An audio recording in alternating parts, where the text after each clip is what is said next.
여러분 안녕하세요. Today is Wednesday, August 18th, and this is WinTV News Today. 첫 번째 소식입니다. Staple foods such as rice, tomatoes, olive oil, and beef are increasing dramatically in price. The common factor?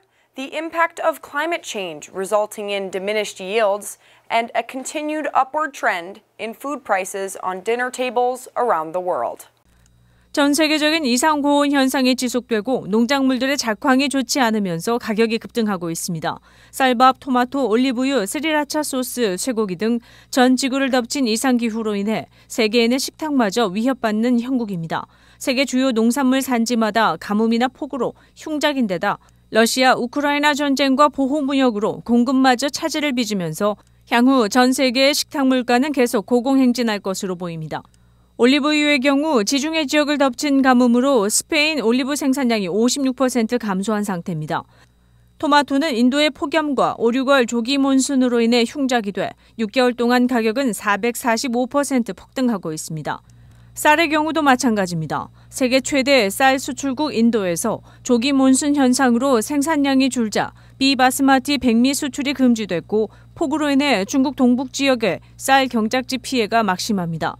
할라피뇨도 가뭄으로 멕시코 고추 생산량이 감소하면서 스리라차 소스 품귀 현상이 일고 있습니다. 쇠고기의 주 생산지인 아르헨티나가 가뭄으로 목초지가 줄고 옥수수 사료 가격이 급등해 쇠고기 생산마저 감소하고 있습니다.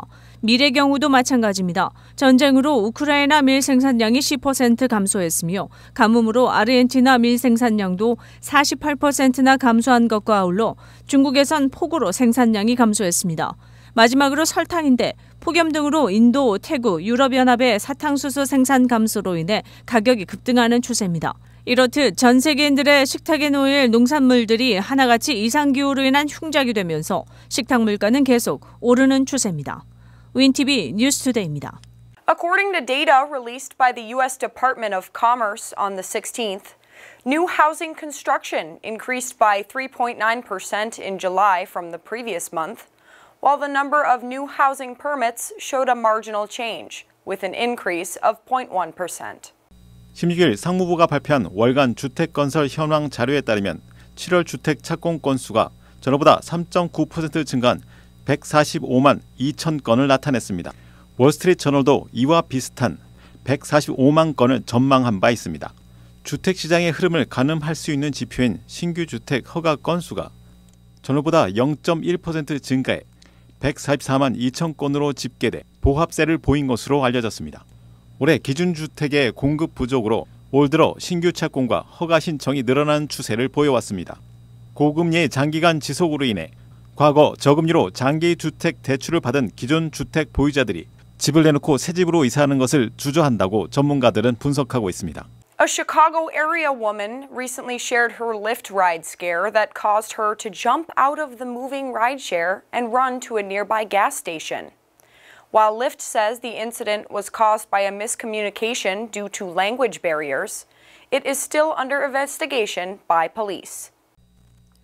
시카고 지역 한 여성이 오스웨고시에서 시카고로 가는 리프트 라이드쉐어 차량 이용 중 움직이는 차에서 뛰어내린 경험을 공유해 눈길을 끌고 있습니다.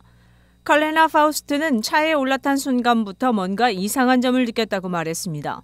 파우스트는 운전자가 여러 번 출구를 놓치자 자신의 GPS를 확인했습니다. 리프트 앱 역시 이를 감지하고 승객을 경찰에 연결시켰습니다. 운전자는 목적지를 묻는 질문에 영어를 못한다고 대답해 파우스트는 차를 멈추라고 요구했고 급기야 벅타운의 아미티즈 출구에서 움직이는 차에서 뛰쳐나가 인근 주유소로 달려갔습니다. 운전자가 나를 납치하려는 줄 알았다고 파우스트는 말했습니다. 리프트는 내부 조사를 진행한 결과 이는 불행한 오해가 있었던 것으로 판단되며 언어 장벽 때문에 일부 오해가 있었을 것으로 보인다고 발표했습니다. 그러나 경찰은 여전히 이 사건은 조사 중임을 밝혔습니다. 이에 파우스트는 다른 승객들에게 주의를 당부하며 라이드쉐어 차량을 이용할 때 자신의 GPS를 주시하라고 조언했습니다.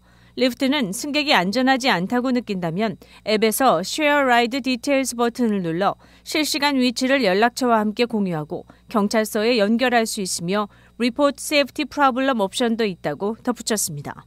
WinTV 뉴스투데이입니다. Researchers from a Veterans Health Administration in Boston recently presented the results of a study revealing that practicing 8 healthy lifestyle habits, including regular exercise, can extend life expectancy by up to 20 years. 보스턴의 재향군인을 위한 보훈 보건 시스템 연구진이 최근 보스턴에서 열린 미국 영양학회 연례 학술회의에서 중년이라도 운동을 비롯한 8가지 생활 습관을 실천해 나가면 기대 수명이 최대 20년 늘어난다는 연구 결과가 발표됐습니다. 40살부터 실천하면 최대 24년의 수명 연장 효과가 있으며 50살에 시작해도 최대 21년, 60살에 시작해도 최대 18년은 그렇지 않은 사람보다 더 오래 살 수 있다는 것입니다. 이 연구는 100만 베테랑 프로그램에 등록한 40살에서 99살 재향군인 72만 명의 2011에서 2019년 생활방식 설문조사 데이터와 건강 기록을 수집해 비교 분석한 결과입니다. 연구기간 동안 참가자 가운데 33,300여 명이 사망했습니다. 연구진은 당뇨, 콜레스테롤, 암 등 기존 질환 요인에 의한 변수를 제거하고 분석한 결과 수명을 늘려주는 8가지 건강생활 습관을 분류해냈다고 밝혔습니다. 그것은 활발한 신체 활동, 즉 운동을 위시해서 좋은 식습관, 긍정적인 사회관계, 스트레스 관리, 절제된 음주, 절대 금연, 충분한 수면, 약물 중독에 빠지지 않기 등입니다. 세계보건기구가 의학 연구 결과를 토대로 일반인들에게 건강을 위해 권하는 운동 기준은 주당 150에서 300분의 운동입니다. 이는 고강도가 아니라 심박수가 높아지고 호흡이 가빠지지만 운동하면서 말을 할 수 있는 중강도 운동인데 빠르게 걷기, 댄싱 정도입니다. 이런 운동이 사망 위험을 가장 많이 낮추고 이어 약물 병력이 없고 비흡연자들이 그렇지 않은 사람에 비해 사망 위험이 29에서 38% 낮았습니다. 스트레스 관리와 건강식을 주로 섭취하는 것은 21에서 22% 정도 사망 위험을 낮췄습니다. 또 음주량을 하루 4잔 이하로 절제하고 수면 시간을 7에서 9시간으로 유지하는 것도 18에서 19%의 사망 위험 감소 효과를 나타냈습니다. 윈TV 뉴스투데이입니다. Chicago Mayor Brandon Johnson has revealed that there are ongoing discussions about relocating undocumented immigrants to the suburbs.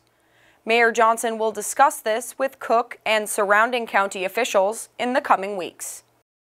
브랜든 존슨 시카고 시장이 최근 불법 이민자들을 서버브로 이주시킬 계획을 논의 중이라고 밝혔습니다. 존슨 시장은 쿡 카운티뿐만 아니라 주변 카운티 전역의 시장들과 대화를 나누고 있으며 곧 엄청난 지지를 받을 수 있을 것이라고 말했습니다.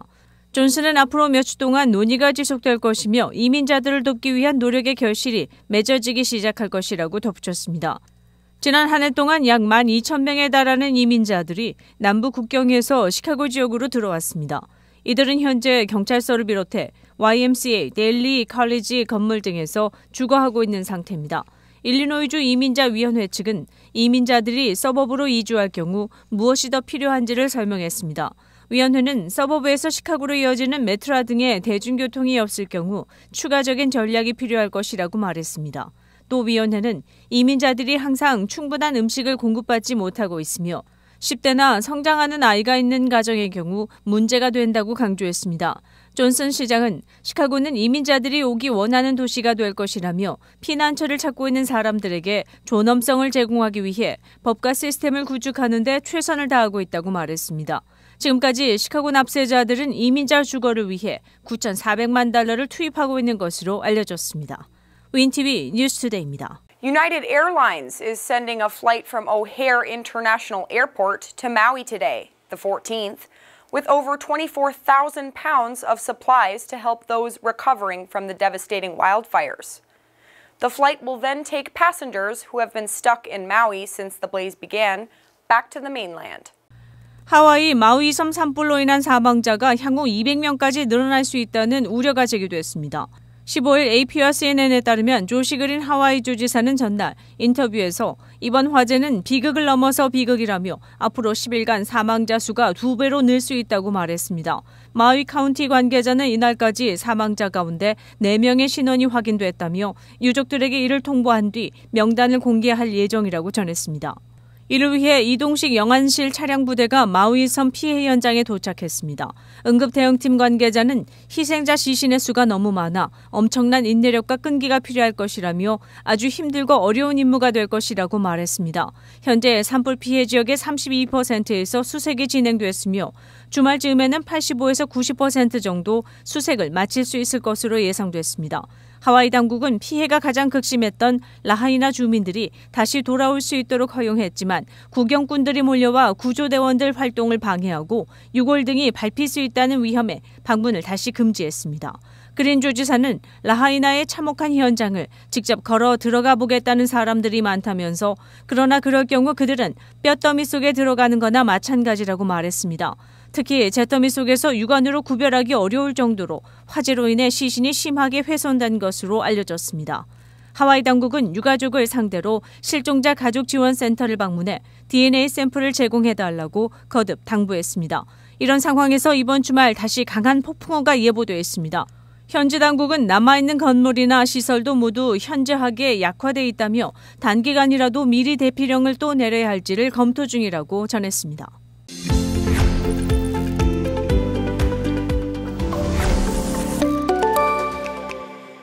뉴스를 마칩니다. 시청해주셔서 감사합니다. Thank you for watching, and we'll see you back here tomorrow on WinTV News Today. 시카고 한인동포 일간지 한국일보는 전자신문으로도 배포됩니다. 시카고 한국일보 무료 신문은 가까운 한인 식당이나 마켓에서 볼 수 있습니다.